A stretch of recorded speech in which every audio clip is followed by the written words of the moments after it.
அனைவருக்கும் வணக்கம். இன்றைய காணொலியில நம்ம எதை பத்தி பார்க்க போறோம்னா, காவல்துறை நாம் தமிழர் ஆட்சியில் எப்படி இருக்கும் இதை பத்தி தான் நம்ம பார்க்க போறோம்.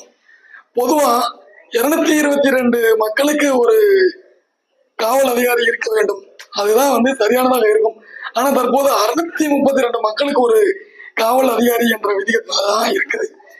இதே ஒரு விஐபி அரசியல்வாதிகள், அரசு அதிகாரிகள் அவங்களுக்கு தேவைன்னா மட்டும் அவங்க கூட ஒரு நபருக்கு ஒரு 3 அதிகாரிகள், 4 அதிகாரிகள், 5 அதிகாரிகள் வரைக்கும் போறாங்க.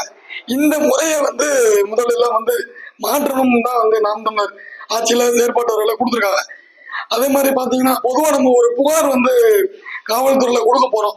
சாமானிய மக்கள் கொடுக்க போகும்போது எல்லா காவல் அதிகாரிகளும் சொல்ல வரல, குறிப்பா ஒரு சில அதிகாரிகளை நம்ம ஒரு புகார் மனு கொடுக்கும் போது பெரும்பாலும் நம்ம மேல எரிச்சல் அடையும் விதத்துல என்ன வேணும் சொல்லுங்க, கொடுங்க, வைங்க, போங்க, அந்த மாதிரி பேசுவாங்க. அது அவங்க மேல நம்ம குற்றம் சொல்லி ஒன்றும் ஆக போறது இல்லைங்க. அவங்களுடைய ஒரு டென்ஷன் அந்த மாதிரி.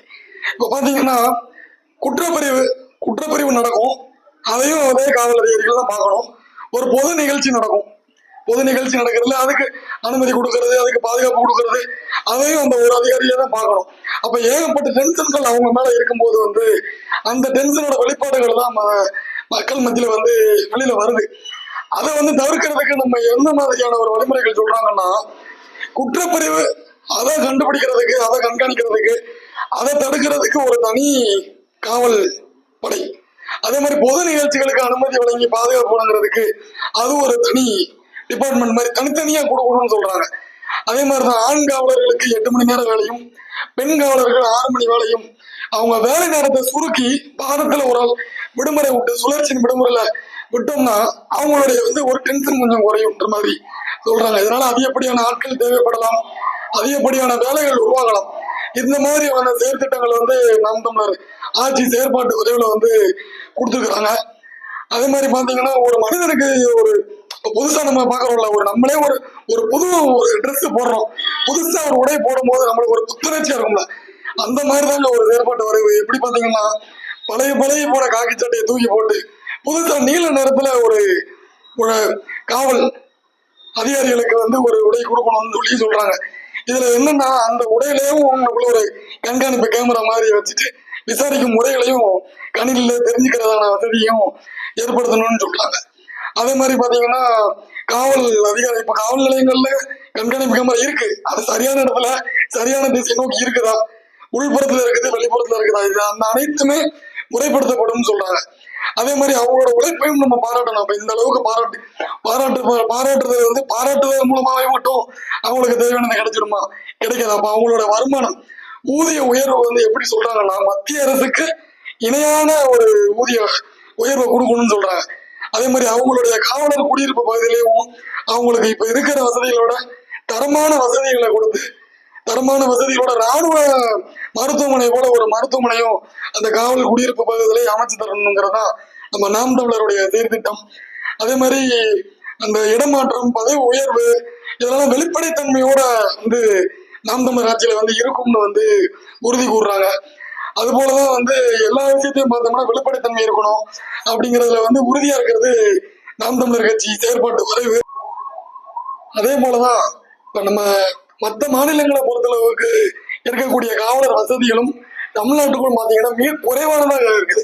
இதனால அவங்களுடைய கஷ்டங்கள் அதிகப்படியாக தான் இருக்குது. இப்போ ஒரு விஐபி வர்றாங்க, ஒரு அரசு பிரதமர் வர்றாரு, முதலமைச்சர் வர்றாங்க, அப்படிங்கும் போது அவங்களுடைய திண்டாட்டங்கள் ரொம்ப அதிகமாக தான் இருக்குது.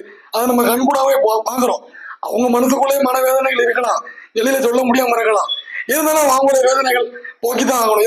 இதெல்லாம் என்ன தீர்வுனா, அதிகப்படியான காவலர்களை நம்ம ஆட்களை எடுக்கணும்னு சொல்றாங்க.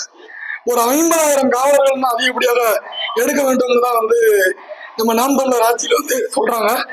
அதை எடுக்கிறது எப்படி எடுக்கிறாங்கன்னா, நம்ம அறிவுத்திறன் இருந்தா போதும் அப்படிங்கிற அளவுக்கு தான் ஒரு வழிமுறை வச்சிருக்காங்க. அந்த எடுக்கிற மக்களுமே, அதிகாரிகளுமே மக்களோட மக்களா பயணிப்பாங்க. அவங்க ஒரு காவல்துறை அதிகாரியான்னு மற்றவங்களுக்கு தெரியாத அளவுக்கு தான் இருப்பாங்க. அதாவது ஒரு குற்றம் நடந்துருச்சுன்னா இனி குற்றமே நடக்காம பாத்துக்கிற வேண்டியதுதான் காவல்துறை. குற்றத்தை தடுக்க வேண்டியதுதான் காவல்துறை. நடக்கிறதுக்கு முன்னாடி நம்ம ஒரு குற்றத்தை கண்டுபிடிச்சு அதுக்கு தண்டனை கொடுப்பது சரியான முறை அல்ல. நம்ம அதை செய்யணும், அதை நோக்கி பயணிக்கிறது தான் நம்மளுடைய முதற்கண் திட்டமே வந்து.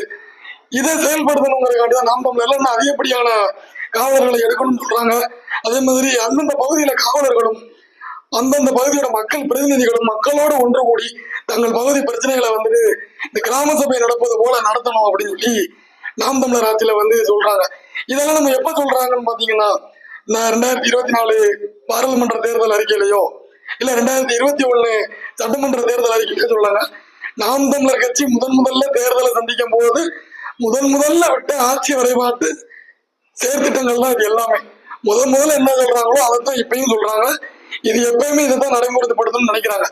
அதனால மக்கள் காவல்துறைக்கு ஒத்துழைப்பு கொடுக்குற மாதிரி, காவல்துறை மக்களுக்கு ஒத்துழைப்பு கொடுக்குற மாதிரியான திட்டத்தை தான் வந்து நாம் தமிழர் எப்பயுமே வந்து எடுத்துரைக்கிறாங்க.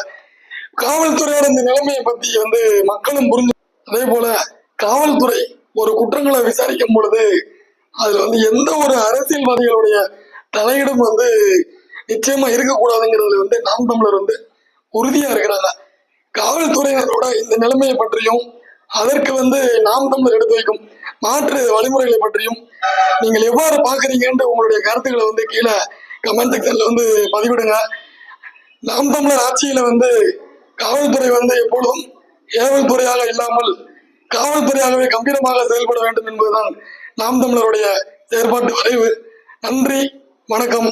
இது ராசை தமிழா, தமிழ் தேசிய ஊடகம்.